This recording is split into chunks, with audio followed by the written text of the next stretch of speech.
2 tahun pernikahan, cinta pertama Pradana Wijaya bercerai dan kembali ke Indonesia. Malam itu, pria yang tak pernah sekalipun menginap di luar itu untuk pertama kalinya tidak pulang ke rumah. Dulu, ibu mertuaku pernah menawariku 50 miliar rupiah untuk pergi, tapi aku menolaknya. Kini, pikiranku telah berubah. Kali ini, aku yang akan meminta 100 miliar rupiah dan menyetujui perceraian. Lagi pula, menantu idaman wanita tua itu sekarang sudah menjadi janda dan bebas. Dia pasti akan senang jika aku menyingkir dari sini. Pukul 6 pagi. Aku mengetuk pintu kamar ibu mertuaku. 10 menit kemudian, seisi rumah keluarga Wijaya gempar. 2 jam kemudian, Pradana Wijaya menerima surat perjanjian cerai yang sudah kutandatangani. Malam itu, saat aku sedang menari dengan mesra bersama seorang pria muda di sebuah klub malam di SCBD, orang-orang Pradana Wijaya memblokade seluruh klub. Ayu Lestari. Pagi-pagi bukannya menyiapkan sarapan. Apa-apaan kelakuan gilamu ini? Ibu mertuaku, dengan rambut keritingnya yang masih acak-acakan, berteriak sambil menatapku tajam di depan pintu kamarnya. Dan rok pendek apa itu? Kamu sengaja mau mempermalukan keluarga Wijaya, ha? Dia menunjuk rok miniku dengan jari, tubuhnya gemetar karena marah. Pradana Wijaya menyukai wanita yang berpenampilan anggun seperti bunga teratai rambut hitam, blus putih, dan rok panjang. Ibunya selalu berkata, kalau sudah jadi menantu keluarga Wijaya, jaga sikapmu. Jangan pakai baju yang memamerkan lengan dan kaki.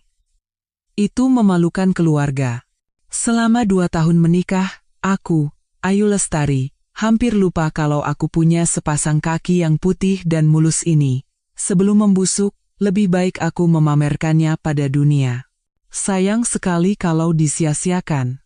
Melihatku hanya diam, dia mungkin mengira aku takut lagi.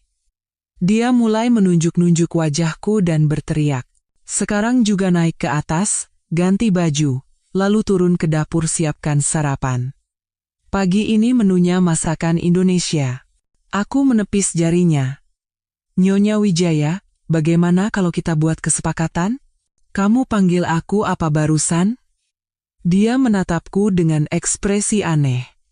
Ayu Lestari, kamu sudah gila? Beberapa saat kemudian, aku duduk di sofa, dan Nyonya Wijaya duduk di seberangku. Rambutnya masih sedikit berantakan, wajahnya tampak lelah dan pucat. Wanita yang selalu menjaga keanggunan dan kerapiannya itu hari ini sudah kehilangan akal sehatnya untuk ketiga kalinya. Jadi, kamu minta 100 miliar rupiah sebagai syarat untuk menceraikan Pradana? Penal. Adik iparku, Riana Wijaya, menatapku dengan pandangan menghina. Kak Ayu, kakak kan cinta mati sama Mas Pradana, apa bisa kakak menceraikannya? Aku mengabaikannya dan berbicara langsung kepada Nyonya Wijaya. Betul, 2 tahun lalu, Nyonya menawari saya 50 miliar rupiah untuk meninggalkan Pradana. Waktu itu saya tolak, sekarang saya sudah berpikir jernih. Tapi, setelah menikah dengan saya, nilai Pradana naik 2 kali lipat, jadi wajar kan kalau nilai saya juga naik 2 kali lipat? Ini bukan permintaan yang berlebihan, kan? Kamu benar-benar sudah gila. Mana Pradana? Suruh Pradana turun. Aku melipat tangan di dada dan bersandar di sofa sambil tersenyum tipis, tidak perlu memanggilnya. Dia tidak pulang tadi malam. Kalau tebakan saya benar, Melati Kusumakan kembali ke Indonesia kemarin, jadi mereka pasti menghabiskan malam bersama. Raut wajah Nyonya Wijaya langsung berubah drastis. Riana Wijaya berseru gembira, oh, Mbak Melati sudah kembali. Pantas saja kemarin Mas Pradana kelihatannya senang sekali. Nyonya Wijaya melotot padanya, dan Riana langsung terdiam. Lagi pula, kalau sampai tersebar gosip perselingkuhan, kedengarannya tidak bagus. Ibu kan selalu menyukai dia. Sekarang kesempatan untuk benar-benar menjadi mertua dan menantu sudah datang. 100 miliar rupiah. Tidak berlebihan, kan? Aku mengetuk-ngetuk meja dengan ringan, lalu mendorong surat perjanjian cerai yang sudah kusiapkan ke hadapannya. Kalau Nyonya setuju, saya tidak akan menyentuh sepeser pun harta Gonogini. Nyonya Wijaya segera mengambil dokumen itu. Memang benar, tertulis dengan jelas bahwa Ayu Lestari akan pergi tanpa pesangon sepeser pun. Tapi dia masih menatapku dengan curiga. Ayu Lestari, apa rencanamu? Kamu tidak mungkin menyerah semudah ini. Aku menggelengkan kepala pelan dan menghela napas. Bagaimana ia menjelaskannya? Anggap saja sikat gigi Nyonya dipakai seseorang untuk membersihkan toilet. Apa Nyonya masih mau memakainya lagi? Perumpamaanku berhasil membuatnya jijik. Dia menatapku dengan pandangan penuh kebencian. Dasar dari keluarga rendahan, bicaranya pun tidak berkelas. Pantas saja Pradana hidup denganmu selama 2 tahun tapi tidak bisa punya perasaan. Bagaimana mungkin kamu bisa dibandingkan dengan Melati? Karena itulah sekarang saya memberikan kesempatan ini. Pikirkan baik-baik. Ma, apalagi yang perlu dipikirkan? Ini kesempatan bagus, cepat setujui saja. Riana terus mendesak. Dia sangat dekat dengan Melati, dan sejak awal menganggapku sebagai duri dalam daging. Tapi aku tidak peduli. Dulu aku menahannya karena dia adik iparku, tapi sekarang setelah menjadi orang lain, aku tidak perlu lagi bersabar. 10 menit kemudian, aku menerima uangnya. Aku naik ke atas dan turun membawa koper yang sudah kusiapkan. Di lantai bawah, hampir seluruh anggota keluarga Wijaya duduk di ruang tamu. Bahkan ayah mertuaku yang biasanya tegas dan pendiam juga ada di sana. Sebenarnya, ayah mertua memperlakukanku dengan cukup baik. Dia tidak pernah menyusahkanku dan cukup memperhatikan keluarga asalku. Jadi sebelum pergi, aku membungkuk untuk memberinya salam. Ayah, mungkin ini terakhir kalinya saya memanggil ayah seperti ini. Jaga kesehatan ayah baik-baik. Kaki ayah kan kurang baik, jadi kalau musim hujan jaga agar tetap hangat, dan minta ART untuk sering-sering memasak makanan bergizi. Aku melihat uban di rambutnya. Dia menghela napas ringan, lalu melambaikan tangan memintaku mendekat. Di depan semua orang, dia memberiku sebuah kartu. Ini juga 100 miliar. Memang tidak banyak, tapi bawalah. Dalam hati aku bersorak. Kehilangan suami dan cinta, tapi aku mendapatkan 200 miliar rupiah. Butuh waktu lama hanya untuk menghitung nolnya. Uang yang harus ayahku kumpulkan dengan bekerja keras selama 20 tahun. Aku tidak menolaknya dan menerimanya dengan senang hati. Terima kasih, ayah. Tidak tahu malu, gumam Riana. Saat itu suasana hatiku sudah jauh lebih baik, jadi aku tidak menganggapnya penting. Aku menyimpan kartu itu baik-baik, berpamitan pada ayah mertua, lalu menarik koperku keluar rumah. 2 jam kemudian, surat cerai yang sudah kutandatangani diserahkan oleh asisten Pradana Wijaya ke ruang kerjanya. Pak Pradana, ini surat perjanjian cerai dari Nyonya Ayu. Beliau berpesan agar Bapak menghubunginya jika sudah menandatangani. Pradana terlalu sibuk sampai tidak mengangkat kepalanya. Taruh saja di situ, saya sedang sibuk. Pak, sebaiknya Bapak lihat dulu, tambah asistennya dengan suara pelan. Pradana sedikit mengernyitkan dahi, tapi tangannya yang memegang pena berhenti saat melihat 5 kata besar di atas kertas putih, surat perjanjian cerai. Dia mengambil beberapa lembar kertas tipis itu, membalik halamannya, dan pandangannya akhirnya berhenti pada tanda tangan Ayu Lestari. Namun, hanya beberapa detik kemudian, Pradana melemparkan dokumen itu kembali ke asistennya. Telepon dia. Bilang padanya aku akan pulang jam 8 malam. Tatapan Pradana berkilat dingin. Tapi katakan juga malam ini, aku harus pergi ke pesta penyambutan Melati Kusuma. Baik, Pak. Asisten itu tidak berani menunda dan bergegas menjawab. Sayangnya, aku sudah memblokir Pradana dan semua orang di sekitarnya. Bahkan jika anjing gembala Jerman di rumahnya punya akun media sosial, aku mungkin akan memblokirnya juga. Pak, sepertinya nomor saya diblokir oleh Nyonya Ayu. suara asisten itu bergetar. Wajah Pradana semakin gelap. Dia mengulurkan tangan, mengambil ponselnya, dan menekan nama Ayu Lestari. Sayangnya, dia tidak tahu bahwa dialah orang pertama yang masuk dalam daftar blokir. Dia meletakkan ponselnya, mengeluarkan sebungkus rokok dari sakunya, dan menyalakan sebatang. Keluarlah.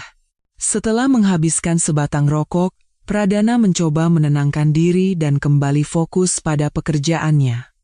Tapi saat itu, Riana menelepon. "Mas, kabar gembira. Akhirnya kita bebas dari benalu itu, si Ayu. Sekarang Mas bisa mewujudkan cinta Mas dengan Mbak Melati. Mas tidak perlu lagi malas pulang karena benci melihat wajahnya. Senang kan?" Kejutan. "Riana, bicara yang benar. Ada apa sebenarnya? Apalagi yang Ayu lakukan?" Pradana bangkit dan melonggarkan dasinya dengan gugup. "Hanya karena tidak pulang semalam, Ayu membuat masalah jadi sebesar ini. Apa dia benar-benar tidak memikirkan konsekuensinya jika aku menandatangani surat cerai itu? Mas, Ayu meminta 100 miliar dari Mama untuk bercerai dengan Mas. Dia sudah pergi, tapi hanya membawa barang-barangnya sendiri, tidak menyentuh barang keluarga Wijaya sedikit pun. Lumayan tahu diri juga ternyata. Mas, aku harus cepat-cepat memberitahu kabar gembira ini pada Mbak Melati." Saat Riana masih mengoceh dengan gembira, telepon sudah terputus. Pradana meraih jasnya dan langsung keluar. "Di mana Ayu Lestari?" tanyanya pada asistennya. "Maaf Pak, kami tidak ada yang tahu. Nyonya Ayu telah memblokir semua nomor kami." Pradana merasakan amarahnya memuncak, tapi dia adalah orang yang memiliki kontrol diri yang kuat. Dia dengan cepat kembali tenang. "Katanya dia minta dihubungi kalau aku sudah tanda tangan?" Asistennya menjawab dengan hati-hati sambil memperhatikan raut wajahnya. "Kata Nyonya Ayu, jika Bapak sudah menandatangani, kita bisa bertemu di kantor catatan sipil hari Senin jam 9 pagi. Katanya dia tidak akan terlambat." Pradana berdiri di tempatnya, wajahnya semakin gelap. Setelah beberapa lama, dia mengangkat tangan, melepas kacamatanya, dan memberikannya kepada asistennya. "Cari tahu keberadaan Nyonya. Laporkan segera begitu ada kabar." "Baik Pak. Siapkan rapat." Pradana berbalik dan masuk kembali ke kantornya. Proyek hari ini sangat penting karena akan menentukan arah perkembangan Wijaya Group selama 5 tahun ke depan. Dia telah lembur berhari-hari, dan semalam pun dia begadang di kantor untuk menyelesaikan proposalnya. Meskipun Ayu membuat ulah, dia tidak bisa meladeni permainan kekanak-kanakannya. Bagi Pradana Wijaya, pekerjaan selalu menjadi prioritas utama. "Aku tidak peduli apa yang terjadi dengan keluarga Wijaya. Aku juga tidak tertarik dengan apa yang dipikirkan Pradana. Saat ini, aku sedang memeluk boneka beruang di apartemen yang ayahku belikan sebelum menikah," sambil menangis sesenggukan. "Ayu, sudah, jangan menangis lagi." Sahabatku, Dina, akhirnya tidak tahan dan memberiku selembar tisu. Aku mengambil tisu itu, menyeka air mataku, lalu kembali memeluk boneka beruang dan menangis lagi. "Aku sudah cerai, Din. Umur 25 tahun sudah jadi janda. Hidupku menyedihkan sekali. Nanti kalau aku harus menikah lagi, tapi tidak bisa menemukan pria yang lebih kaya dari Pradana, semua sosialita di Jakarta akan menertawakanku. Malam ini kita minum-minum untuk melepas stres, yuk. Kakak temanku baru buka klub baru, katanya semua pria tampan di Jakarta kumpul di sana." Aku menatap Dina dengan mata sembab. "Benar-benar tampan? Lebih tampan dari Pradana? Hei, meskipun tidak setampan dia, setidaknya mereka lebih muda, lebih bertenaga, dan bisa lebih menghiburmu. Pernah dengar tidak, kalau mahasiswa itu tenaganya lebih kuat dari berlian?" Dina menarikku dari lantai seolah ingin menjambak rambutku.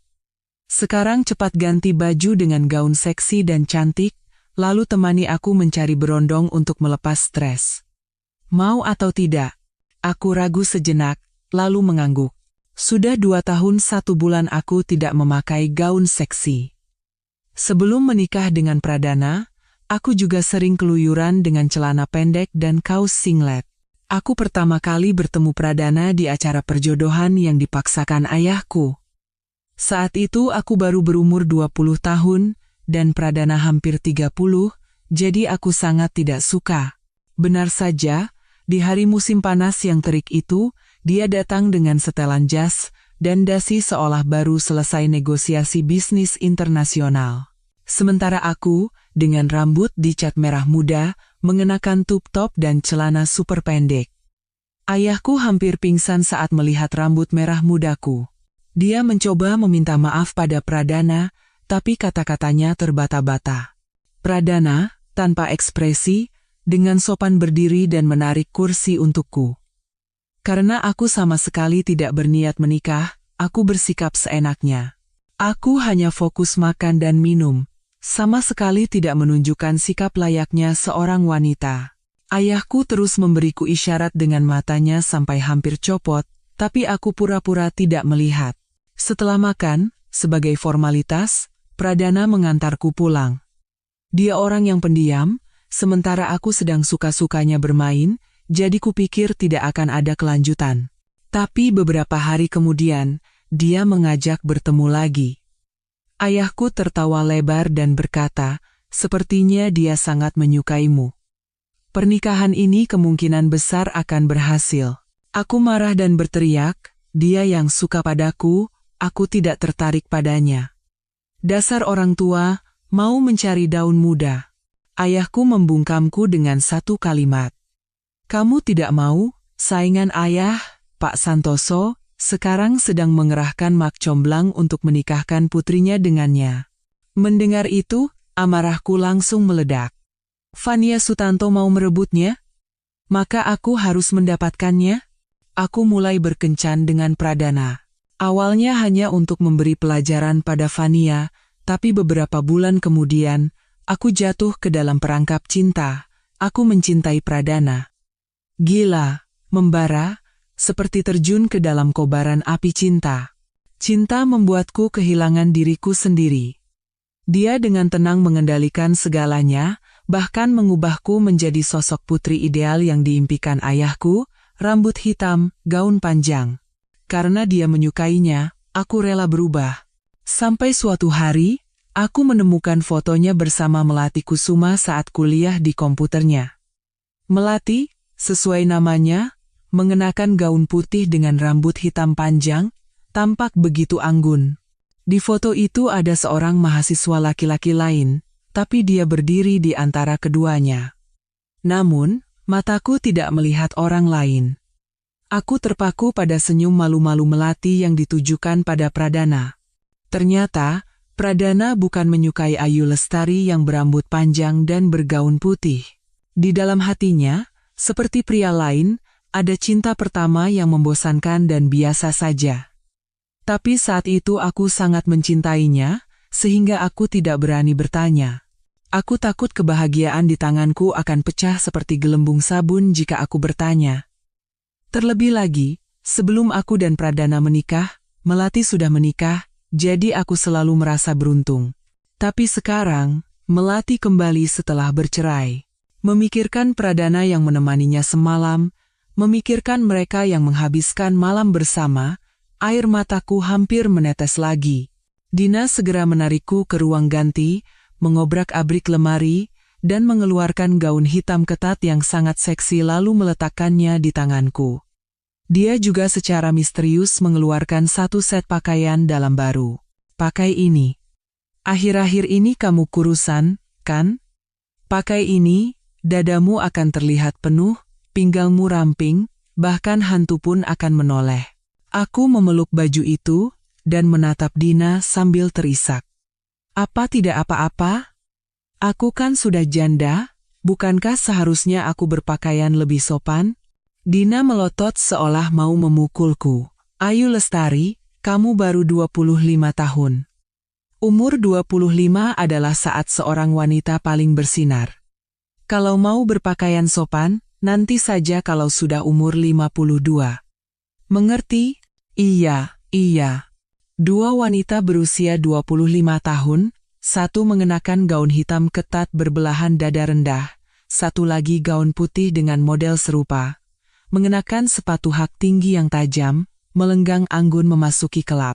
Awalnya terasa canggung. Setelah 2 tahun hidup sopan, tiba-tiba berdandan seksi dan glamor seperti ini benar-benar membuatku tidak terbiasa. Tapi setelah menenggak segelas koktail, pikiranku mulai berubah. Aku sudah menandatangani surat cerai, dan Pradana pasti juga akan menandatanganinya dengan senang hati. Minggu depan ke kantor catatan sipil, dan semua selesai. Sejak saat itu, kami tidak punya hubungan apa-apa lagi. Dulu dia tiba-tiba setuju menikah denganku pasti karena sakit hati ditinggal menikah oleh melati. Aku menggigit bibir, menahan air mata. Aku melepaskan tangan dari meja bar, bahkan menarik garis leher gaunku sedikit lebih rendah. Aku berjalan terhuyung-huyung, memegang tangan Dina, dan menuju lantai dansa. Di lantai dansa, pasangan pria dan wanita menari dengan tubuh saling menempel panas. Tak lama, aku bisa rileks dan menemukan kembali perasaan melepaskan diri. Seorang pria tampan mendekat dan menyapaku. Aku meliriknya, lumayan. Garis matanya sedikit mirip Pradana. Jadi aku mengulurkan tangan dan menarik kerah bajunya. Dia segera merangkul pinggangku, dan seperti pasangan lainnya, menari dengan tubuh menempel padaku. Aku belum pernah sedekat ini dengan orang asing, jadi secara refleks aku mencoba mendorong tangannya. Tiba-tiba, musik berhenti. Semua orang di kelab terkejut dan menoleh. Tiba-tiba, pria-pria berjas hitam yang tampak seperti pengawal menyerbu masuk, pelayan dan petugas keamanan semua didorong ke sudut. Para pengawal mengepung lantai dansa. Ada apa ini? Apa yang terjadi? Kalian cari siapa? Pengaruh alkoholku langsung hilang. Mereka pasti datang untuk menangkap seseorang. Pasti aku. Aku sudah melihat Pradana berjalan keluar dari kerumunan di belakang. Dengan kaki panjangnya, dia melangkah tanpa ragu. Dia tidak memakai kacamata, ekspresinya sangat dingin. Jantungku berdebar kencang. Aku secara naluriah mencoba bersembunyi di belakang orang-orang, tapi tatapan tajam Pradana sudah menembus kerumunan dan tertuju pada wajahku. Aku terlalu kaget sampai tidak berani menatapnya, dan langsung berbalik untuk kabur. Ayu Lestari. Pradana memanggil namaku. Aku kenal dia.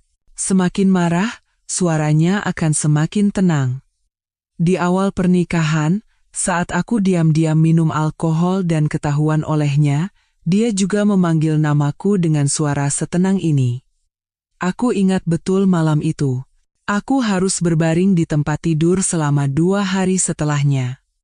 Berkat itu, aku mendapat pelajaran seumur hidup dan untuk sementara waktu menuruti perkataannya. Pradana tampak puas dan membelikanku banyak perhiasan mahal untuk menghiburku. Langkahku terhenti seolah terpaku di tempat. Baru saat itu aku sadar pria muda tadi masih memeluk pinggangku. Seketika, bulu kuduku berdiri dan aku gemetar. Pradana mengerutkan kening, raut wajahnya sangat mengerikan. Dia melangkah maju, dan para pengawal di belakangnya segera membelah kerumunan. Tatapannya menyapu wajahku, leher putihku, tulang selangkaku yang ramping, dan akhirnya berhenti di pinggangku yang mungil. Tepatnya, pada lengan pria muda yang melingkar di sana. Aku langsung merasa tidak enak. Tepat saat aku hendak membuka mulut, Pradana tiba-tiba mengulurkan tangan, mencengkeram pergelangan tangan pria muda itu, dan mendorongnya kasar ke samping. Terdengar pekikan kecil dari kerumunan. Aku menciutkan leher. Seperti burung puyuh yang ketakutan, mataku bergetar. Aku takut Pradana marah. Tepatnya, aku terlalu mencintainya sehingga aku sangat peduli pada perasaannya. Jika suasana hatinya buruk, rasanya seluruh dunia akan runtuh. Tapi sekarang berbeda. Kami sudah akan bercerai. Memikirkan itu, entah dari mana kekuatanku muncul. Aku tiba-tiba mengangkat kepala dan menatap matanya lurus-lurus. Di lantai dansa hanya ada seberkas cahaya dari atas. Bahu dan punggung putihku terlihat jelas tanpa penutup. Para pengawal dan asisten Pradana cukup tahu diri untuk tidak berani menatapku.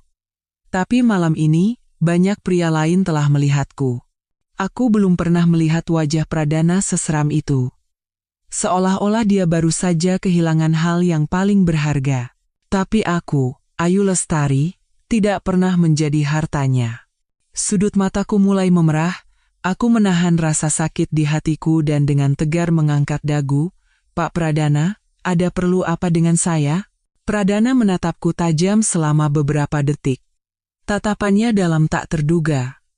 Dia tiba-tiba melepas jasnya, melangkah maju, dan menyampirkannya di tubuhku. Bahkan resletingnya ditutup rapat, membungkusku erat-erat. Aku meronta untuk melepaskan diri, tapi dia dengan satu tangan mengunciku kuat dalam pelukannya. Ayu, kalau ada yang mau dibicarakan, kita bicarakan di rumah. Aku bisa merasakan dia menahan amarah saat berbicara padaku. Tapi itu justru membuatku semakin sedih. Dia mencariku mungkin karena berpikir aku telah mempermalukannya. Bagaimanapun, proses perceraian belum selesai, jadi aku masih Nyonya Wijaya. Pak Pradana, saya tidak akan pulang dengan Anda. Aku menolak dengan tegas, mencoba melepaskan diri dari pelukannya. Pradana mengerutkan kening, menekan bahuku ringan di atas jasnya agar aku tidak bisa melepasnya. Ayu, sampai kapan kamu mau seperti ini? Saya tidak seperti ini. Saya sudah memutuskan dan menandatangani surat perjanjian cerai. Pak Pradana, Anda bisa membaca, kan? Suasana di sekitar hening. Bahkan para asisten terdekat Pradana menatapku dengan tatapan tidak percaya. Aku sekali lagi menepis tangannya, menarik jasnya dengan kasar dan melemparkannya ke tubuhnya. Jadi, kita sudah tidak ada hubungan apa-apa lagi. Jangan urusi saya. Tindakanku tidak diragukan lagi membuatnya sangat marah. Wajahnya semakin dingin seperti es, dan dalam hati aku gemetar ketakutan. Aku takut dia kehilangan kontrol dan memukulku karena aku telah mempermalukannya. Selama menikah, dia tidak pernah sekalipun mengucapkan kata-kata kasar padaku. Aku menggigit bibir, mencoba untuk tidak menunduk, tapi air mata mengalir tanpa henti. Ini semua salah Dina. Riasannya terlalu tebal, aku takut air mata akan melunturkannya. Jika riasanku luntur, aku akan terlihat seperti hantu. Aku tidak berani lagi menatap Pradana lurus-lurus. Setiap kali melihatnya, aku merasa sedih, hatiku menjadi lemah, dan aku tidak tega meninggalkannya. Dia terlalu tampan. Terutama saat marah, dia adalah pria yang sangat sesuai dengan semua fantasi dan seleraku. Kalau dipikir-pikir, dulu aku sengaja membuatnya marah mungkin karena alasan itu. Setiap kali dia dengan wajah dingin membuka kancing kemejanya, mendorongku ke dinding dengan satu tangan, memegang daguku dan menciumku dengan ganas sambil berkata, Ayu, kamu benar-benar harus diberi pelajaran. Jantungku berdebar seperti gadis yang baru pertama kali jatuh cinta. Selama 2 tahun menikah dengan Pradana, aku masih mabuk kepayang. Obsesiku padanya semakin dalam dari hari ke hari. Dia dingin dan jarang tersenyum. Ayah bilang itu adalah ekspresi pria dewasa dan tenang, tapi aku tahu betul itu karena dia tidak mencintaiku. Bukan benar-benar tidak suka. Saat dia di rumah dan aku tidak sedang menstruasi, hampir setiap malam dia ingin kami melakukan kewajiban suami istri, tapi apa hebatnya itu? Dia pria berusia pertengahan 30-an yang sedang di puncak gairahnya. Aku, sebagai istrinya, hanyalah alat yang legal dan praktis. Aku hidup dalam fantasi, namun pada saat yang sama, aku sangat sadar akan kenyataan. Aku tahu aku selangkah demi selangkah mendekati tepi jurang. Suatu saat nanti, ketika dia tidak lagi membutuhkanku, aku pasti akan jatuh ke bawah. Aku takut sakit, takut mati. Apalagi sekarang aku punya 200 miliar, aku semakin tidak boleh mati. Jadi, aku harus meninggalkannya. Aku tidak boleh lagi terpesona padanya. Aku menelan air mata, menarik napas dalam-dalam, dan memalingkan muka. Pak Pradana, kalau tidak ada urusan, silakan pergi. Tempat seperti ini tidak cocok dengan status Anda. Benar. Sejak hari aku menikah dengannya, cara berpakaian, gaya rambut, riasan, cara bicara, cara tertawa, bahkan tempat-tempat yang boleh kudatangi, semuanya dibatasi dengan ketat. Sedikit saja melenceng, ibunya akan langsung menuduhku berasal dari keluarga rendahan, tidak pantas untuknya, dan mempermalukan keluarga. Kelab malam, tempat yang tidak pernah kuinjak selama 2,5 tahun. Tapi sekarang aku bukan istrinya lagi. Dia tidak punya hak untuk mengendalikanku. Mungkin karena melihatku menangis, ekspresi Pradana sedikit melunak. Ayu, kalau kamu marah padaku, setidaknya beritahu aku alasannya. Dalam hati aku berpikir, alasan? Beraninya kamu bertanya alasan?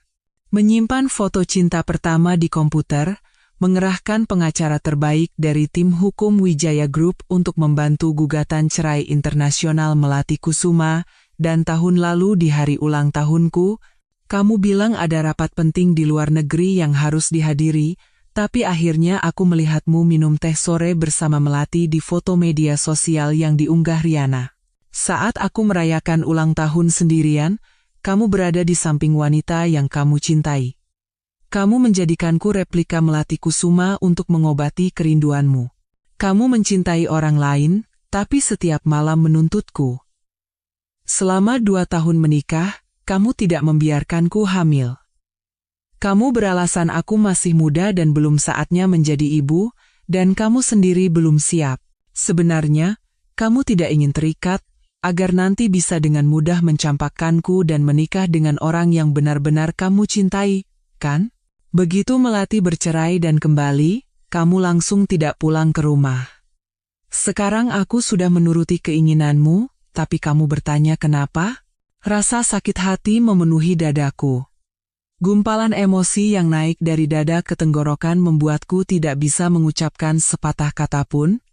Hanya air mata yang mengalir tanpa suara. Mungkin karena aku menangis begitu sedih, ekspresi Pradana sedikit melembut. Ayu, ayo pulang. Dia mendekat lagi dan menyampirkan jasnya di bahuku. Aku terisak dan mendorongnya dengan sekuat tenaga. Pradana, jangan sentuh aku. Aku jijik kalau kamu sentuh. Dia tidak berkata apa-apa lagi. Dengan wajah gelap, dia menatapku tajam. Tatapannya begitu gelap dan menakutkan, seolah-olah akulah pengkhianat dalam pernikahan ini. Aku terisak dan tidak bisa lagi menatapnya. Aku memegang tangan Dina dan berjalan terhuyung-huyung meninggalkan tempat itu. Pradana tidak mengejarku. Saat aku pergi, aku mendengar ponselnya berdering. Suaranya saat menjawab, "Halo," sangat lembut, tapi di telingaku terdengar sangat mengganggu. Pasti Melati yang menelepon. Sekarang mereka bisa berkencan sepuasnya malam ini. Malam itu aku tidur di rumah Dina.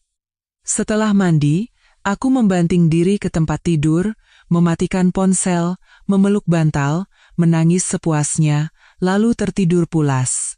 Dina mengerti. Dia tahu saat ini aku tidak ingin diganggu siapapun, selain membawakan makanan, dia tidak bertanya apa-apa. Senin pagi, aku bangun pagi-pagi, mandi, merawat kulit, dan mengenakan gaun slip merah. Dina menawarkan untuk mengantarku ke kantor catatan sipil, tapi aku menolak. Ini adalah titik terakhir hubungan kami. Demi mendapatkan surat cerai, aku ingin menyelesaikannya dengan tanganku sendiri. Dari luar, aku terlihat percaya diri. Riasan cerah membuatku tampak segar seperti gadis muda. Tapi tidak ada yang tahu betapa hancurnya hatiku. Sebelum pergi, aku menyalakan ponsel. Di antara banyak pesan dan panggilan tak terjawab, ada pesan WhatsApp yang belum kubaca, hanya dari Pradana. Pesan yang dia kirim 2 hari lalu hanya 1 baris. Ayu, Senin jam 9 pagi, aku tunggu di kantor catatan sipil. 1 kalimat pendek itu hampir membuatku hancur. Tanganku gemetar memegang ponsel. Tapi aku menahan tangis. Aku tidak mau menghapus riasan dan merias ulang. Aku harus bercerai dengan penampilan tercantik. Saingan seumur hidupku, Fania Sutanto, pasti sedang menunggu untuk melihatku dipermalukan. Dan si Riana itu pasti juga menantikan tontonan. Meskipun aku menjadi janda, aku harus menjadi janda tercantik di Jakarta. Sebenarnya, hubungan kami tidak seburuk ini sejak awal. Setelah aku menikah dengan Pradana, kami kadang-kadang pergi berbelanja bersama. Aku juga membelikannya beberapa potong baju dan perhiasan. Suatu kali, dia melihat anting giok yang Pradana berikan padaku dan merengek memintanya. Aku luluh dan memberikannya meskipun sayang. Tapi ketika Pradana melihatnya memakai anting itu, dia berkata, "Kembalikan anting itu pada kakak iparmu, kulitmu tidak seputih dia, giok tidak cocok untukmu." Satu kalimat itu secara resmi merusak hubungan kami. Sangat mudah bagi wanita untuk menjadi musuh bebuyutan. Cukup dengan seseorang berkata, "Kamu tidak lebih baik darinya dalam hal ini." Bahkan sahabat terdekat pun bisa saling membenci sampai mati di belakang punggung. Selama 2 tahun, Riana sering menggangguku, tapi aku selalu menahannya. Tapi mulai sekarang, jika dia mencari gara-gara lagi, aku pasti akan memberinya pelajaran. Aku menarik napas dalam-dalam, menenangkan diri, dan mengemudikan mobil ke kantor catatan sipil. Aku tiba pukul 8.40. Pradana adalah orang yang kaku dan berprinsip. Jika dia bilang jam 9, dia tidak akan meleset 1 menit pun. Benar saja, tepat pukul 9, Bentley-nya berhenti di depan kantor. Dia turun dari mobil dan berjalan lurus ke arah mobilku. Aku juga memakai kacamata hitam, membuka pintu, dan turun. Di bawah sinar matahari, rambut hitam, bibir merah, kulit putih, gaun merah. Aku menyala seperti api. Aku turun dari mobil dan tidak meliriknya sekalipun, langsung masuk ke dalam. Pradana mengikutiku masuk ke lobi. Aku baru sadar, hari ini hanya kami yang datang untuk bercerai. "Pradana, jangan-jangan penyakit lamanya kambuh dan dia sengaja mengusir semua orang?" Aku teringat ucapan Dina pagi ini.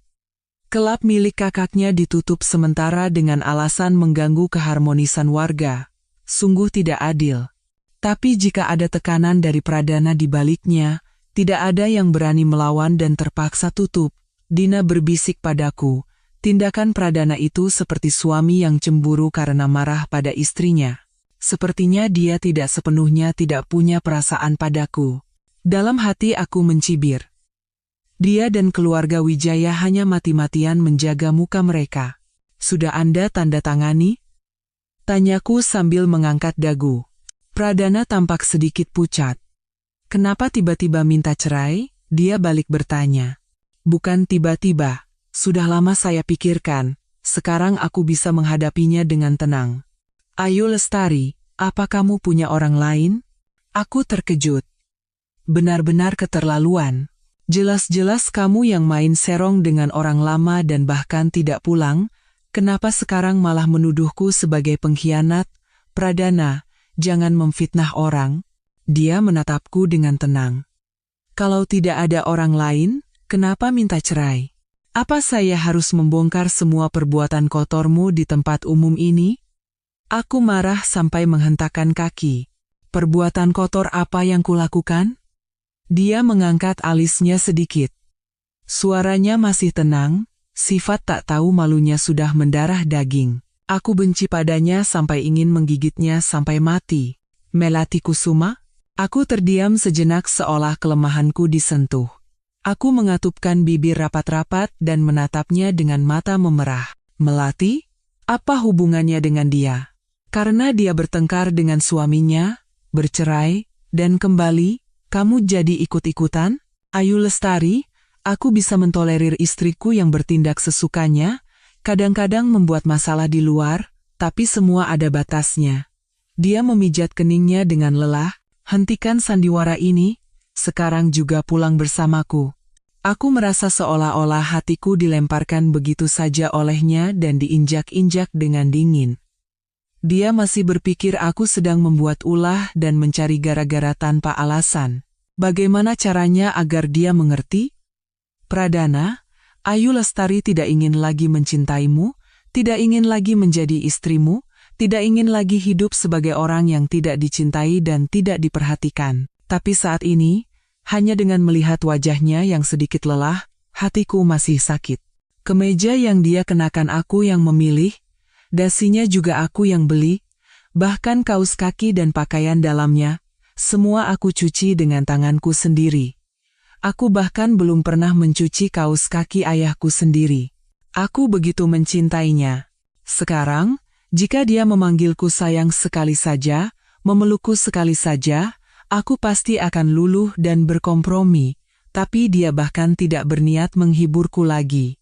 Karena Melati sudah kembali, pria hanya akan bersikap lembut dan sabar pada orang yang dicintainya. Ayu, kasihan sekali kamu. Suamimu tidak mencintaimu. Hubungan dia dan Melati menekanku hingga sesak napas. Aku menarik napas dalam-dalam, menjaga harga diriku yang tersisa, dan mengangkat dagu agar tidak kalah. Pradana, berapa kali lagi harus saya katakan agar Anda mengerti? Saya ingin bercerai. Tidak ada ruang untuk negosiasi. Ayu Lestari, pikirkan baik-baik. Perceraian bukan main-main. Saya sudah memikirkannya dengan sangat baik sejak awal. Sejak mengajukan cerai, saya tidak pernah ragu. Dia menatapku dalam-dalam. Sesaat kemudian, dia tertawa singkat dengan nada mencela diri sendiri. Aku tidak mengerti kenapa dia tertawa, dan tidak ingin mengerti. Karena dia langsung berkata, baiklah. Proses perceraian berjalan sangat cepat. Karena aku tidak menuntut pembagian harta, semuanya menjadi sangat sederhana. Saat petugas mencap akta nikah kami yang berwarna biru, Pradana menoleh padaku untuk terakhir kalinya. Pikiranku kosong, aku berkata dengan dingin, bisa tolong dipercepat? Saya sedang sibuk. Dia tidak berkata apa-apa lagi, dan kami dengan cepat menerima akta cerai kami. Aku mengambil bagianku, memakai kacamata hitam, dan berjalan keluar. Pradana sepertinya masih mengikutiku di belakang. Mungkin hanya perasaanku saja. Pintu keluarnya hanya satu, jadi dia harus lewat jalan itu juga. Aku masuk ke mobil dan pergi. Aku tidak pernah menoleh ke belakang. Di persimpangan jalan, saat mobil berhenti karena lampu merah, aku baru tersadar. Melihat akta berwarna biru di tanganku, aku hancur. Aku memegang setir dan menangis meraung-raung. Mobil di belakangku membunyikan klakson, tapi aku tidak peduli. Baru setelah seorang polisi lalu lintas mengetuk jendelaku dan bertanya ada apa, aku berhasil menenangkan diri dan pergi dari sana. Aku kembali ke apartemen yang ayahku belikan sebelum menikah, mandi, ganti baju, dan duduk termenung memeluk boneka beruang. Tapi belum sampai 10 menit, ponselku berdering tanpa henti. Aku tidak berniat menjawab atau melihatnya, tapi penelepon itu sepertinya tidak mau berhenti, terus menelepon setiap detik. Kepalaku sakit tak tertahankan, jadi aku mengambil ponsel untuk mematikannya. Dan aku melihat nama Fania Sutanto. Seketika, semua sel pertempuran di tubuhku bangkit. Aku mengangkat ponsel. Seperti binatang kecil yang marah, mataku berkilat waspada dan buas. Fania Sutanto ingin melihat Ayu Lestari dipermalukan, mimpi saja. Aku menekan tombol panggil. Seluruh tubuhku dalam mode siaga tempur, tapi kalimat pertama yang dia teriakkan membuatku membeku. Ayu Lestari, kamu gila? Beraninya kamu menceraikan Pradana demi Bima Perkasa. Aku membeku di tempat. Bima Perkasa, kapan aku bercerai demi Bima? Sudah lama sekali kami putus.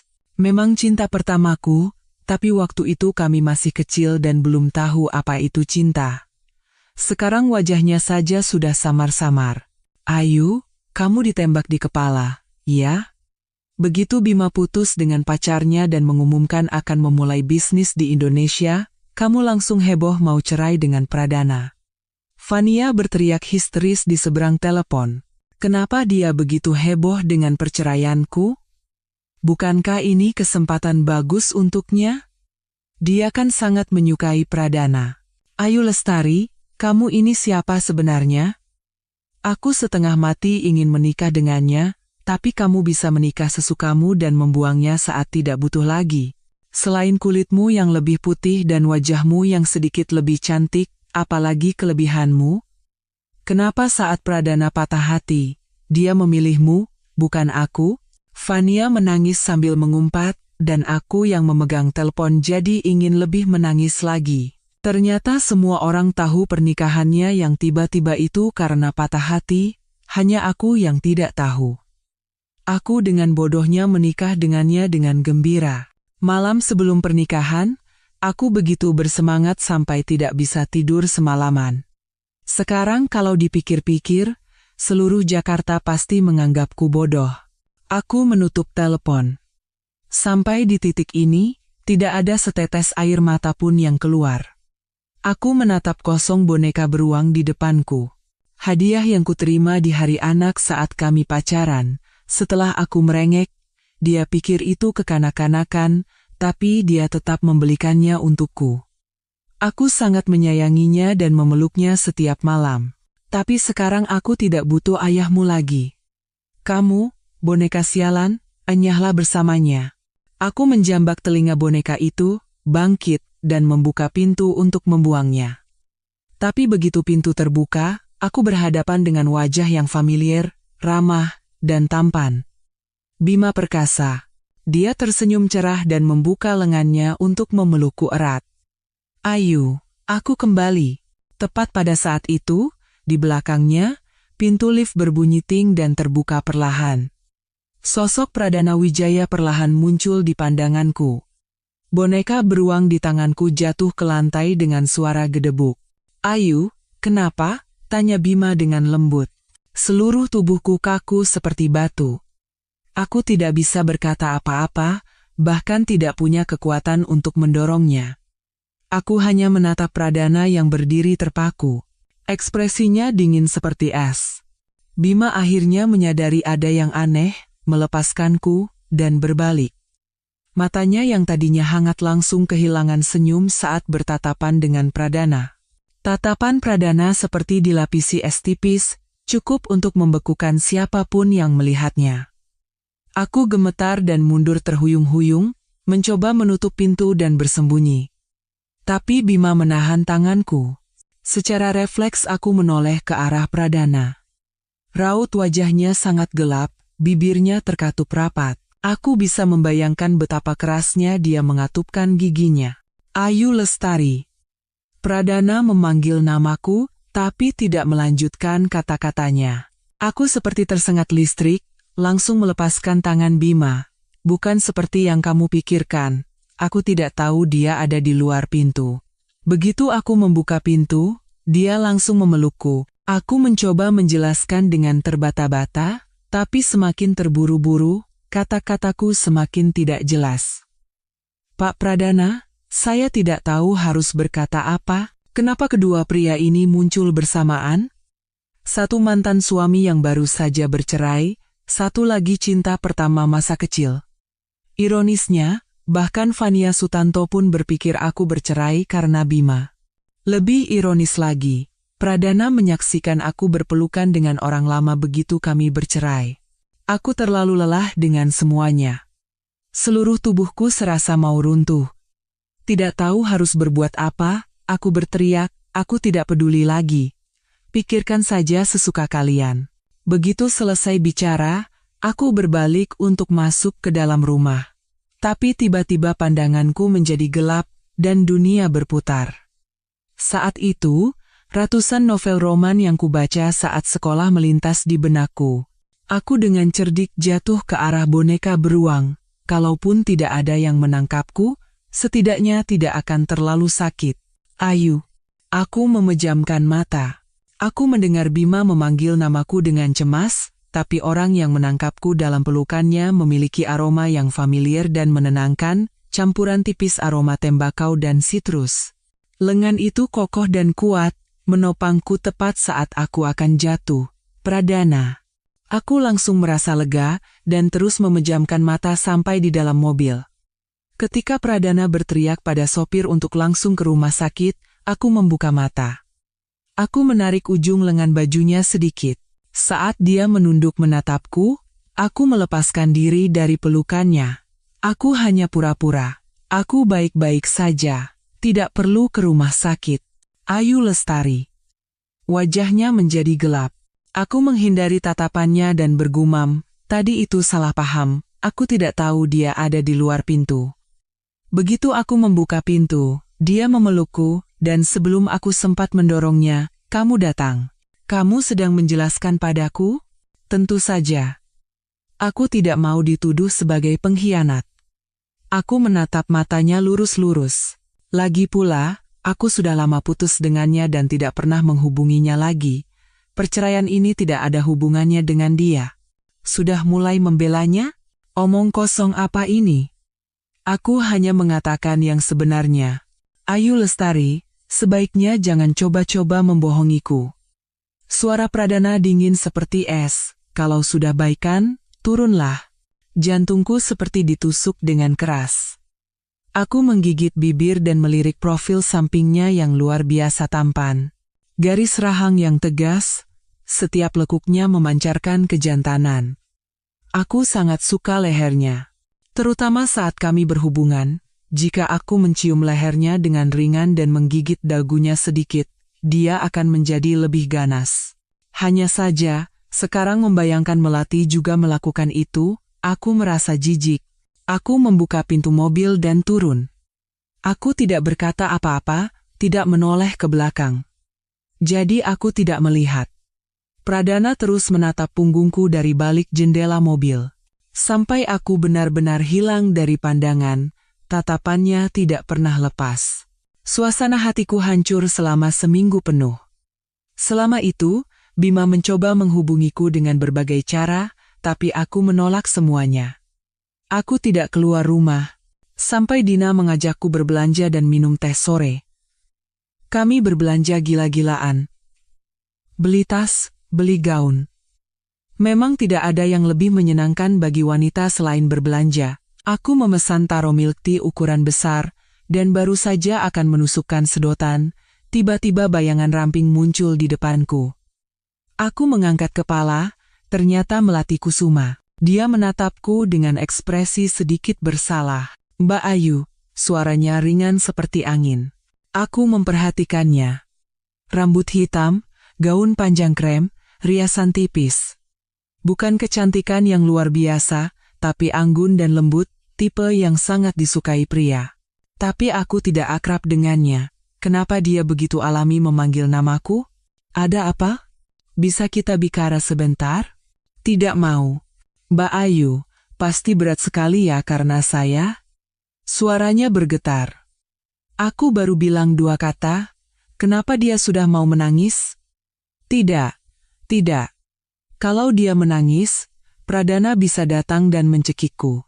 Aku buru-buru meletakkan milk tea dan mengubah nada bicaraku. Mbak Melati, ada yang mau dibicarakan? Pojok sana sepertinya lebih tenang. Kita ke sana saya. Melati, seperti kelinci kecil, dengan mata memerah mengangguk patuh. Iya, ayo. Aku dan Dina saling pandang. Kami membaca satu kata di mata masing-masing. Astaga.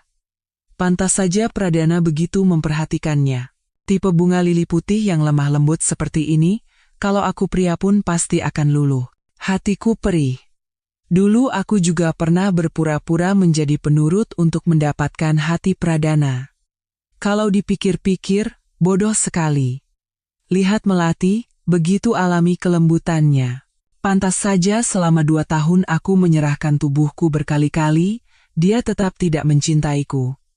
Aku mengikutinya dari belakang. Caranya berjalan dengan sepatu hak tinggi anggun seperti bunga teratai. Aku dengan celana pendek dan kaos, rambut diikat cepol, tampak seperti anak sekolah yang belum puber. Bahuku merosot. Tapi di hadapan cinta sejati, secantik apapun aku berdandan, Pradana tidak akan menoleh.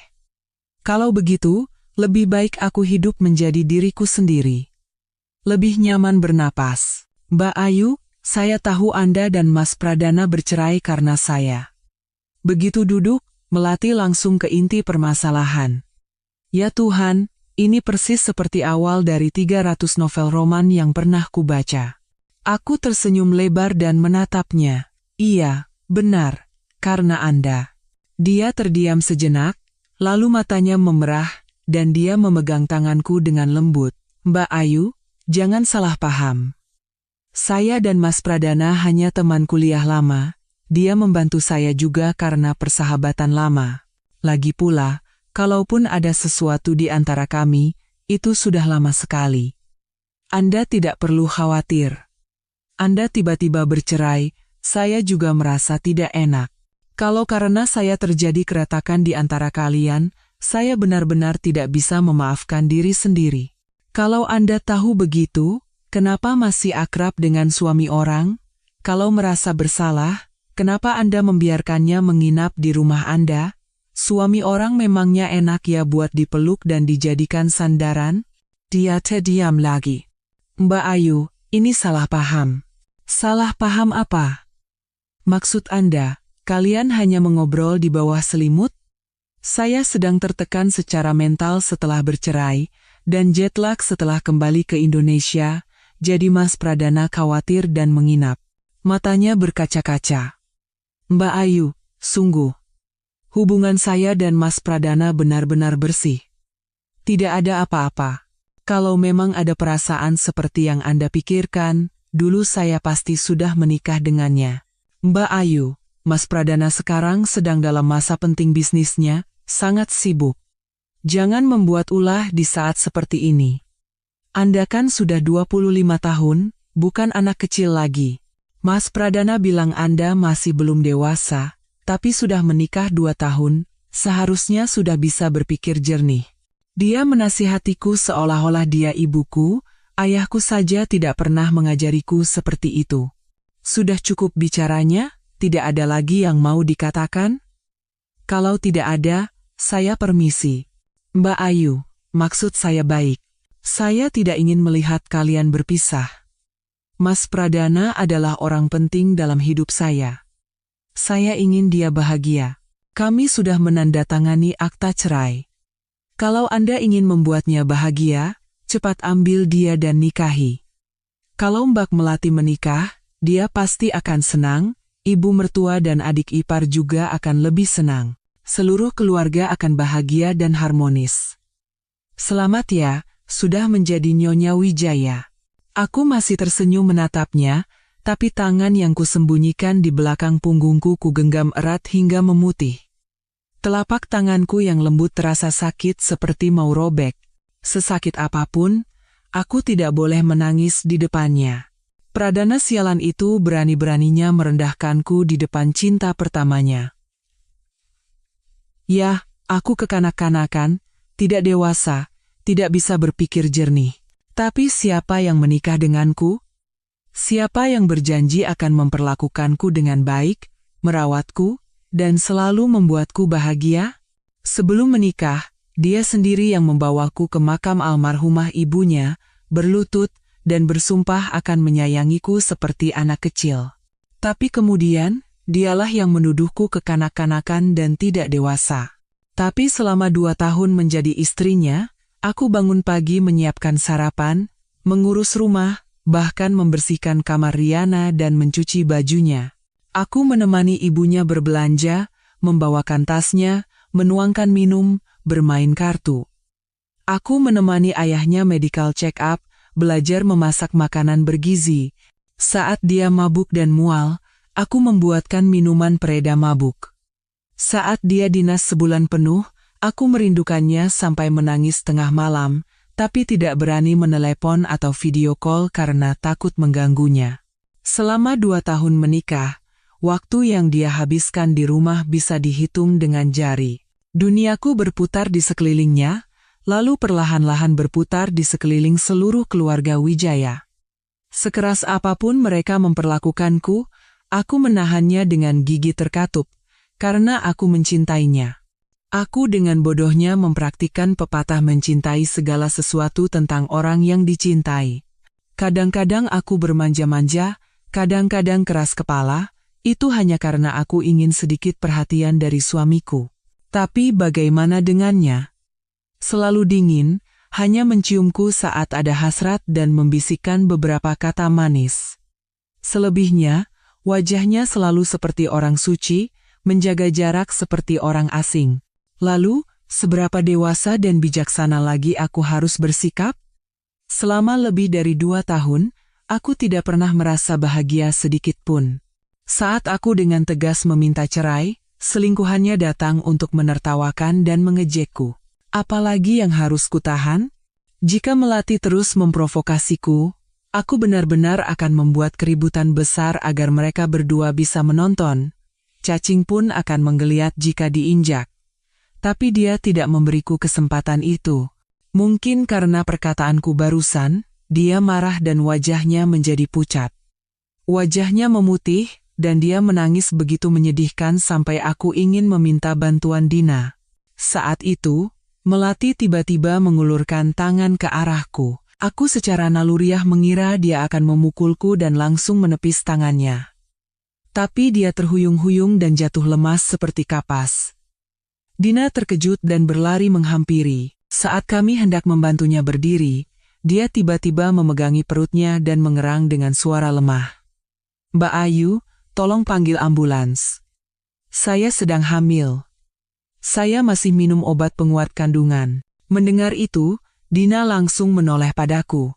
Aku juga tertegun selama beberapa detik, lalu menyadari sesuatu. Pradana dan dia bukan baru-baru ini terlibat. Tahun lalu di hari ulang tahunku, mereka bertemu di luar negeri. Tahun ini pun dia dinas ke sana. Dia tidak segan-segan mengeluarkan waktu, tenaga, dan uang untuk gugatan cerai internasional Melati. Kalau begitu, anak di dalam perutnya, bukankah anak Pradana? Semua kekuatan, ketenangan, dan kepasrahan yang kubangun runtuh seketika. Aku berdiri terpaku. Pandanganku kabur. Dina terkejut dan mengguncangku. "Ayu, jangan takut. Kalau mau menangis, menangis saja. Jangan begini, aku takut." Air mata mengalir, tapi tenggorokanku seperti tersumbat oleh tangan tak terlihat. Aku tidak bisa menangis bersuara, tidak bisa bicara. Itu membuatku sesak napas, jantungku serasa hancur berkeping-keping. Aku tidak ingin membayangkan adegan-adegan itu. Pradana berbaring di samping Melati. Dia menciumnya. Saat mereka berdekatan, betapa mesranya dia akan membisikkan kata cinta padanya. Dia dibawa ke UGD dan masuk ke ruang pemeriksaan. Perut bagian bawahku juga terasa berat. Mungkin karena minum yang dingin. Aku ke toilet dan melihat ada noda darah merah di celana dalamku. Kupikir menstruasi dimulai, jadi aku memakai pembalut cadangan. Saat kembali dari toilet, aku melihat Pradana turun tergesa-gesa dari lift dan berjalan menuju ruang pemeriksaan. Dari punggungnya saja terpancar kekhawatiran dan kepanikan. Aku tiba-tiba tidak bisa berdiri dan bersandar di dinding. Baru setelah dia hilang dari pandangan, aku berbalik dan keluar dari rumah sakit dengan pikiran kosong. Dalam perjalanan pulang, ayah menelepon. "Ayu, kamu baik-baik saja dengan Pradana, kenapa mau cerai?"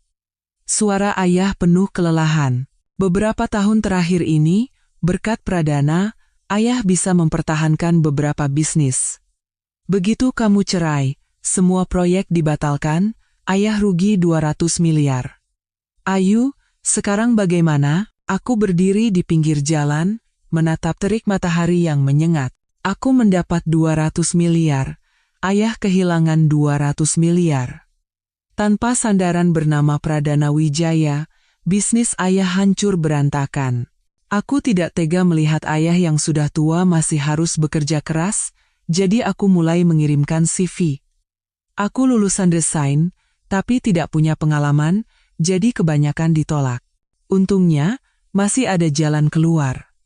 Sebuah agensi periklanan kecil menerimaku sebagai anak magang. Gaji magang kecil, pekerjaannya berat.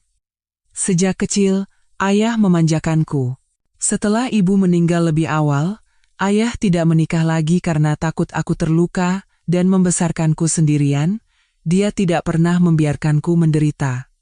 Jadi aku tumbuh agak manja seperti putri raja. Pekerjaan berat memang berat, tapi aku bertahan. Hanya rasa sakit di hati yang sulit ditelan. Terutama saat Riana mengirimiku beberapa foto melalui akun orang lain. Semuanya tangkapan layar dari postingan media sosial Melati. Satu foto menunjukkan dia dengan lembut memegang perutnya sambil tersenyum damai. Di bawahnya tertulis, "Syukurlah kamu baik-baik saja, beruntung memilikimu. Terima kasih hidup telah memberiku orang seperti ini, perasaan seperti ini, selalu di sisiku." Aku memblokir akun itu tanpa ekspresi. Setelah itu, Melati diam untuk sementara waktu. Aku sibuk lembur. Aku tidak mau pulang dan memikirkan hal-hal yang tidak perlu. Tapi saat lembur, aku pingsan saat akan mengambil minum. Aku dilarikan ke rumah sakit, dan saat sadar di tengah jalan, aku memanggil Dina. Setelah dokter selesai memeriksa dan memberitahuku bahwa aku hamil 5 minggu, aku benar-benar tercengang. Dina bersemangat dan hendak menelepon Pradana, tapi aku langsung menggenggam tangannya erat-erat. Ibunya saja tidak disukai olehnya, apalagi anakku. Dia tidak mencintaiku. Dia tidak mungkin mencintai anak yang kulahirkan. Kalau aku memberitahunya, dia akan berpikir aku meniru Melati. Ya, dia akan berpikir aku bahkan meniru kehamilannya. Dina melihat wajahku yang pucat dan menangis. Aku ingin menghiburnya, tapi begitu membuka mulut, air mataku langsung tumpah. Aku tidak mau anak ini. Aku tidak ingin dia seumur hidup tidak mendapatkan cinta yang utuh, sepertiku. Tapi aku tidak tega. Anak ini adalah anakku dan Pradana. Kalau perempuan, apa Pradana akan sedikit menyayanginya? Kalau laki-laki, apa nanti dia akan tumbuh setinggi dan setampan ayahnya? Aku memeluk perutku dan meringkuk. Aku tidak berani berpikir lebih jauh. Terdengar suara pintu terbuka. Kupikir Bima yang datang, jadi aku berkata dengan lelah, "Mas Bima, berapa kali lagi harus saya katakan? Saya benar-benar tidak bisa memulai lagi dengan Anda." Tapi tidak ada jawaban, pintu tertutup dengan sangat pelan. Aku langsung membuka mata dan menoleh. Pradana sedang berjalan ke arahku, dia masih mengenakan setelan hitam seperti biasa. Kemeja, dasi, ikat pinggang, semuanya yang kupilihkan. Dia masih memakai kacamata. Sepertinya baru pulang dari kantor, wajahnya tampak lelah. Dia terlihat sedikit lebih kurus, dan lingkaran hitam di bawah matanya semakin tebal. Aku memalingkan wajah ke arah lain. Aku tahu dia pasti begadang lagi dan hidupnya tidak teratur. Dina bilang kamu sakit dan dirawat di sini. Dia mendekat dan duduk di samping tempat tidurku. Dengan sangat alami, dia memegang tanganku. Aku baru saja diinfus, jadi tanganku yang tertusuk jarum terasa dingin. Dia memegang tanganku dan mengerutkan kening. "Kenapa tanganmu dingin sekali?" Aku memejamkan mata dan mencoba menarik tanganku, tapi dia menggenggamnya dengan lembut. "Ayu," panggilnya. Ujung hidungku terasa perih. Meskipun aku memejamkan mata, air mata mengalir tanpa suara. Beberapa hari ini perusahaan sangat sibuk. Kamu tahu kan, aku tidak berkata apa-apa, tapi dia terus berbicara. Tapi aku sama sekali tidak bisa konsentrasi. "Ayu, aku tidak mencarimu beberapa hari ini karena aku sedang memikirkan kenapa kamu mau bercerai." Aku masih tidak mau bicara, tapi air mata terus mengalir. "Awalnya aku pikir kamu bersikeras putus karena Bima. Waktu itu aku terlalu marah dan bodoh, jadi aku setuju." Suaranya rendah, bercampur penyesalan. Aku tidak tahan, dan membuka mata menatapnya. "Pradana, aku tahu, Ayu. Aku salah. Aku tidak mengerti semuanya dengan benar." Dia menggenggam tanganku erat. Matanya penuh penyesalan dan rasa kasihan. Aku menggelengkan kepala dengan cepat. "Anda tidak tahu. Anda tidak akan pernah mengerti kenapa saya harus bercerai. Aku adalah orang seperti itu. Keras kepala, harga diri setinggi langit, tidak bisa mentolerir setitik debu pun di mataku, lebih baik sakit sendiri daripada berkompromi. Selama 2 tahun menikah, aku mengabaikanmu karena pekerjaan. Aku melewatkan banyak hal. Aku masih menggelengkan kepala. Bukan karena pekerjaan. Saya bukan anak kecil lagi. Saya tahu betapa pentingnya pekerjaan bagi seorang pria. Riana sudah kukirim sekolah ke luar negeri. Uang saku bulanannya hanya $500. Biaya lain harus dia cari sendiri. Aku terkejut. Pradana hanya punya satu adik perempuan, dan hubungan mereka sangat dekat. Dia selalu memanjakannya. $500 cukup untuk mahasiswa biasa, tapi bagi Riana yang boros, itu bahkan tidak cukup untuk membeli satu gaun. Kalau kamu tidak minta cerai, mungkin aku akan terus dibohongi olehnya. Tatapannya dingin, tapi saat menatapku, penuh penyesalan. Sebenarnya, aku tidak pernah menyalahkannya karena pekerjaan. Riana pandai berakting. Setiap kali Pradana di rumah, dia berpura-pura menjadi adik yang baik. Aku tidak ingin dia pusing dengan urusan rumah tangga yang sepele, jadi aku tidak pernah mengeluh.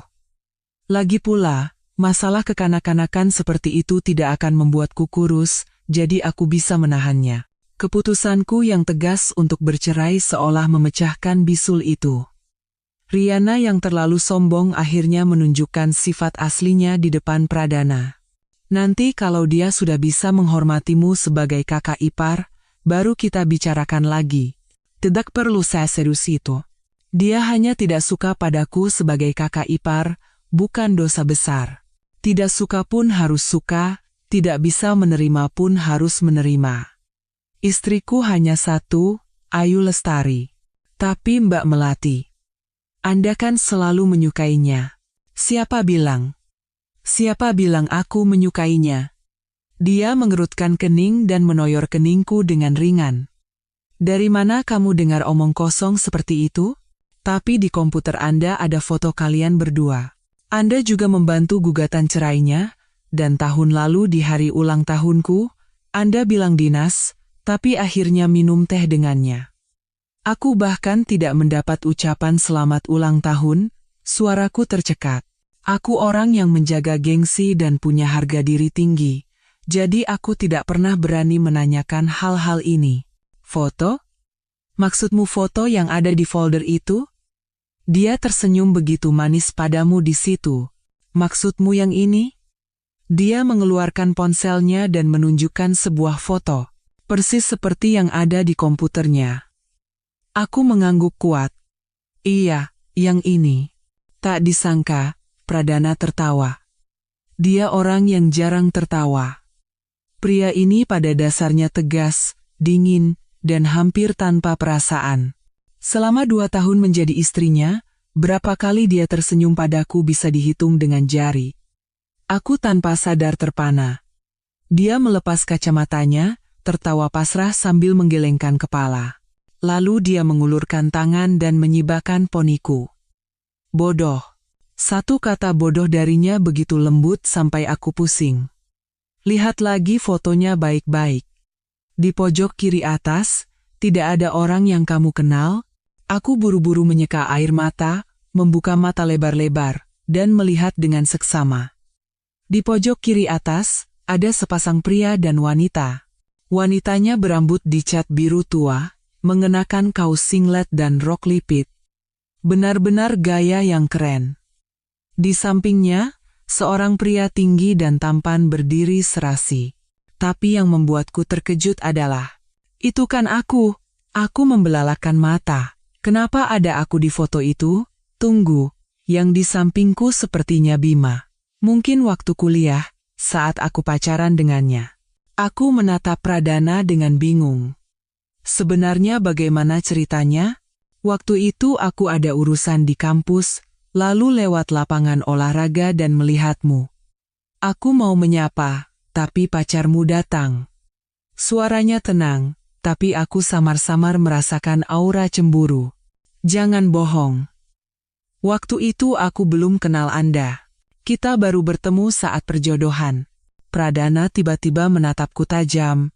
Ayu Lestari, kamu yang lebih dulu ingkar janji, kamu yang lebih dulu melupakanku. Aku benar-benar bingung. Dia tampak sedikit marah, kembali ke wujudnya yang dingin. Kalau tidak ingat, ya sudah. Istirahatlah. Pradana. Aku secara refleks memegang ujung lengan bajunya.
Hendak bermanja-manja, tapi tiba-tiba teringat kami sudah bercerai. Aku buru-buru melepaskan tanganku. Dia melirik jam tangannya. Aku harus pergi rapat. Sangat penting. Nanti sore saat kamu pulang, aku akan menjemputmu. Kita periksa lagi bersama. Saat dia hendak berdiri, aku tidak tahan dan bertanya, Pradana, apa Mbak Melati benar-benar hamil? Dia menatapku, iya. Jantungku seperti diremas oleh seseorang. Tubuh mungilku terlihat semakin kecil di dalam baju pasien yang longgar. Tatapan Pradana melembut. Dia mendekat dan mengusap pipiku dengan lembut.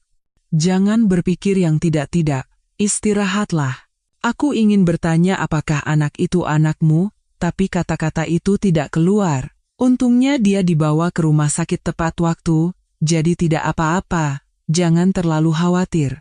Kalaupun benar-benar terjadi sesuatu, itu tidak ada hubungannya denganmu. Apa dia pikir aku mengkhawatirkan janin di perut Melati? Aku marah dan tidak mau bicara lagi. Aku mendorongnya dan berkata, pergilah rapat. Cepat, dia sepertinya benar-benar sibuk. Setelah menyuruhku istirahat, dia bergegas pergi. Hatiku kusut masai, aku tidak bisa lagi berada di rumah sakit. Apalagi sore nanti dia akan membawaku periksa lagi, dan aku tidak ingin dia tahu aku hamil. Aku ganti baju, diam-diam keluar dari rumah sakit, dan pulang. Mungkin karena hamil, tubuhku mudah mengantuk. Setelah mandi dan berbaring, aku langsung tertidur. Saat bangun, aku mendengar suara samar-samar dari luar dan membuka pintu kamar. Sudah bangun? Pradana berdiri di samping meja makan dan menoleh padaku. Dia masih mengenakan kemeja dan celana hitam. Pinggang ramping, tubuh kekar. Dia tidak memakai sandal. Dia mendekat, melihat kakiku yang menginjak lantai dingin, sedikit mengerutkan kening, lalu mengambilkan sandal. Dia duduk dan memakaikan sandal untukku. Aku akhirnya memanggil namanya. Pradana. Hari Mbak Melati kembali, apa kamu bersamanya? Dia selesai memakaikan sandal, lalu mendudukkanku di meja makan, baru menjawab. Hari itu aku lembur semalaman di kantor. Kamu tidak membohongiku, kan? Aku tidak pernah membohongimu, Ayu. Hanya saja kamu tidak pernah mau mempercayaiku. Dia mengulurkan tangan dan mengusap wajahku. Ulang tahunku tahun lalu, saat kamu bilang dinas. Dinas itu memang benar, tapi bertemu dengannya itu kebetulan. Hari itu dia minta dikenalkan pada pengacara, sejak saat itu kami mulai berkomunikasi. Aku tidak tahu harus percaya siapa, tapi kata-katanya barusan otomatis ku percaya. Tapi, postingan ambigu di media sosial Mbak Melati itu apa? Tiba-tiba teringat, aku langsung mengambil ponsel. Aku menyimpan beberapa tangkapan layar yang dikirim Riana. Lihat ini. Aku menunjukkan foto itu pada Pradana. Dia terdiam, lalu mengambil ponselnya dan membuka media sosial Melati. Dia mengatur agar postingannya hanya terlihat selama 6 bulan terakhir, tapi postingan itu tidak ada. Jelas sekali dia menyembunyikan postingan itu darinya. Aku tiba-tiba sadar. Pradana tidak punya perasaan padanya, tapi Melati jelas punya. Waktu itu dia hanya menimpali kata-kataku saja. Kalau dipikir-pikir, memang benar hari itu mereka tidak bersama. Wajah Pradana menjadi dingin. Pria memang tidak suka wanita yang suka bermain trik seperti ini. Mungkin dia hanya ingin mengenang masa lalu kalian. Aku masih merasa tidak nyaman. Bagaimanapun, mereka teman kuliah dan sangat dekat. Masa lalu apa? Dia tampak tidak senang. Waktu kuliah, dia pacar sahabatku. Orang yang berdiri di sampingnya di foto itu. Aku membantunya karena persahabatan lama. Dia menatapku dalam-dalam. Sahabatku itu meninggal karena kecelakaan. Sebelum pergi, dia memintaku menjaga Melati. Suaminya yang orang Amerika itu suka melakukan kekerasan dan selingkuh saat dia hamil. Makanya aku memberikan pengacara terbaik dari grup untuk membantunya dalam gugatan cerai internasional. Aku merasa bersalah, suaraku mengecil. Maaf. Aku kira anak itu anakmu. Isi kepalamu hanya hal-hal seperti itu, ya? Dia mencubit pipiku dengan kesal. Ayu, kamu saja sudah membuatku kewalahan, mana ada waktu untuk melirik yang lain? Aku kesakitan dan hendak membalas. Jelas-jelas aku yang tidak bisa menanganimu. Dia menatapku. Tatapannya perlahan berubah. Aku tiba-tiba takut dan secara naluriah memeluk perutku. Sejak meminta cerai, kami tidak pernah berhubungan. Aku tahu dia tidak mudah puas. Sepertinya makan malam harus ditunda. Pradana mengangkatku dan menuju kamar tidur. Jantungku berdebar kencang. Saat dia membaringkanku di tempat tidur dan membuka kancing kemejanya, aku buru-buru memeluk pinggangnya dan menyembunyikan wajah di dadanya. Lalu aku berbisik, Pradana, di perutku ada bayi. Sekarang tidak boleh melakukan hal seperti itu, kan? Jari-jarinya yang sedang membuka kancing berhenti sejenak. Aku memeluknya erat, tegang sambil menggigit bibir. Jari-jariku yang melingkar di belakang pinggangnya juga saling bertautan, tegang seperti simpul kecil. Ayu. Dia meletakkan tangannya di tengkukku. Pradana, aku tidak meniru Mbak Melati. Hamil kan tidak bisa ditiru. Bayi ini ada karena kamu yang menggangguku. Aku kembali membenamkan diri di dadanya. Aromanya, kehangatannya. Aku sangat merindukannya. Malam terakhir kami bersama, kondom di rumah habis. Pradana selalu berhati-hati dan tidak pernah lalai dalam hal itu. Tapi hari itu, entah kenapa dia sangat kuat dan kasar. Untuk pertama kalinya dia tidak bersikeras memakai pengaman. Meskipun dia tahu aku sedang dalam masa subur, selalu ada pengecualian.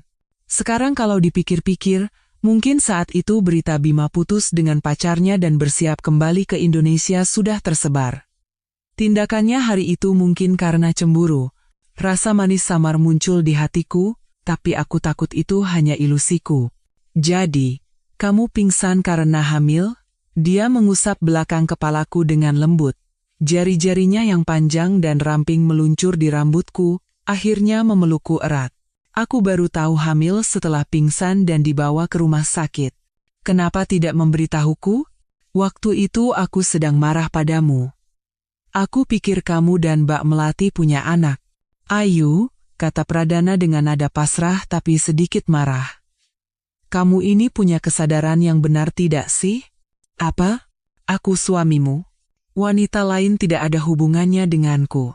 Pradana, kalau begitu, katakan. Apa kamu menikahiku karena suka padaku? Aku benar-benar bingung.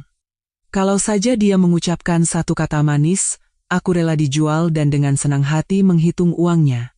Tentu saja tidak. Satu kalimat dari Pradana membuatku jatuh dari mimpi indah ke kenyataan, karena kamu bodoh. Dia tampak sangat pasrah. Ayu, apa waktu kecil kamu pernah demam tinggi sampai merusak otakmu? Pria sepertiku, yang mengelola seluruh Wijaya Group dengan tanganku sendiri, meskipun tidak bisa sepenuhnya bebas menentukan pernikahanku, tapi kendali ada di tanganku. Keluargamu memang tidak miskin, tapi dibandingkan keluarga kami, tidak ada apa-apanya. Ayahmu bergantung padaku untuk bisnisnya, tidak ada bantuan sama sekali. Aku tiba-tiba memegang ujung lengan bajunya.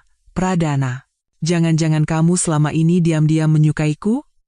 Makanya kamu menyimpan foto yang bahkan bukan two shot yang benar itu? Pradana tiba-tiba menunduk. Begitu aku selesai bicara, dia memegang wajahku dengan kedua tangannya dan langsung menciumku. Aku hendak mengatakan sesuatu lagi, tapi dia menciumku lebih dalam. Tak lama, aku mabuk oleh ciumannya dan meleleh dalam pelukannya. Aku tidak bisa berpikir apa-apa. Tentu saja, akhirnya kami tidak melakukan apa-apa. Aku tengkurap di bantal dengan wajah memerah, dan Pradana pergi ke kamar mandi untuk mandi air dingin. Mendengar suara air deras dari dalam, dan memikirkan kejadian barusan, aku membenamkan wajah di bantal dan tertawa pelan. Keesokan paginya, Pradana membawaku ke dokter kandungan. Begitu tiba di sana, kami berpapasan dengan Melati yang juga datang untuk periksa. Matanya berbinar sejenak, tapi begitu melihatku, langsung meredup dan wajahnya berubah menjadi lemah dan menyedihkan. Mas Pradana, dia segera tersenyum ramah dan mendekat. Aku tidak suka padanya, tapi karena Pradana terus memeluk pinggangku dan tidak melepaskannya sedikit pun meskipun Melati muncul, aku tidak perlu marah. Aku pada dasarnya bukan orang yang pendendam. Kalau dibilang baik, aku orang yang santai. Kalau dibilang buruk, aku bodoh. Jadi meskipun diperlakukan tidak adil, aku tidak terlalu memikirkannya. Melati berbicara pada Pradana seolah-olah aku tidak ada. Mas, beberapa hari lagi ada reuni teman kuliah. Datang ya. Beberapa tahun ini aku tidak bertemu teman-teman lama. Sepertinya tidak bisa datang. Kenapa? Pekerjaan lagi banyak? Ayu sedang hamil. Aku ingin lebih banyak menemaninya. Pradana tersenyum sangat tipis padanya. Kalau tidak ada lagi yang mau dibicarakan, aku mau membawa Ayu periksa dulu. Wajah Melati memucat.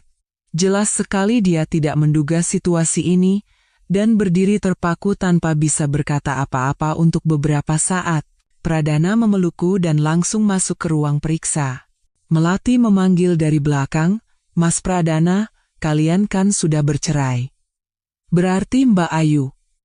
Dia berbicara dengan terbata-bata, sengaja tidak memperjelas. Triknya yang biasa. Aku tidak membuka mulut. Urusan Melati adalah urusan yang Pradana ciptakan sendiri, jadi dia harus menyelesaikannya sendiri. Apa yang mau kamu katakan? Atau kamu pikir Pradana sebodoh itu sampai bisa dipermainkan orang lain? Kalimatnya ini sebenarnya cukup menusuk. Bukan begitu maksudku, Mas. Aku hanya khawatir kamu ditipu. Melati kembali memasang ekspresi mau menangis. Aku menggelengkan kepala pelan dan membuka mulut. Suamiku sepertinya memang harus dikhawatirkan akan ditipu orang lain. Bukankah begitu, Mbak Melati? Mbak Ayu, apa maksud Anda? Saya dan Mas Pradana sudah saling kenal bertahun-tahun, bagaimana mungkin saya menipunya? Aku tidak menjawab, hanya tersenyum dan menatap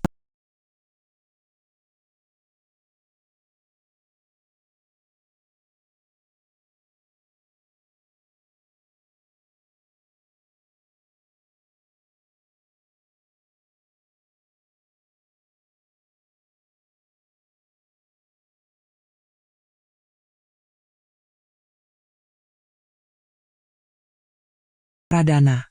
Melati, setelah selesai bicara, baru sadar dia salah bicara dan langsung menunjukkan ekspresi menyesal. Jujur saja, hubunganmu dengan sahabatku hanya cinta monyet masa kuliah. Sebelum dia pergi, dia menitipkanmu padaku. Selama beberapa tahun ini, aku sudah melakukan kewajibanku. Mbak Melati, Ayu baru saja tahu dia hamil. Dia butuh istirahat dan harus menghindari stres. Kuharap ke depannya, kamu bisa menahan diri untuk tidak mengucapkan kata-kata ambigu yang bisa menimbulkan salah paham di depannya. Oh, dan tolong berhenti mengunggah postingan media sosial yang bisa menimbulkan salah paham. Setelah selesai bicara, Pradana tidak memberi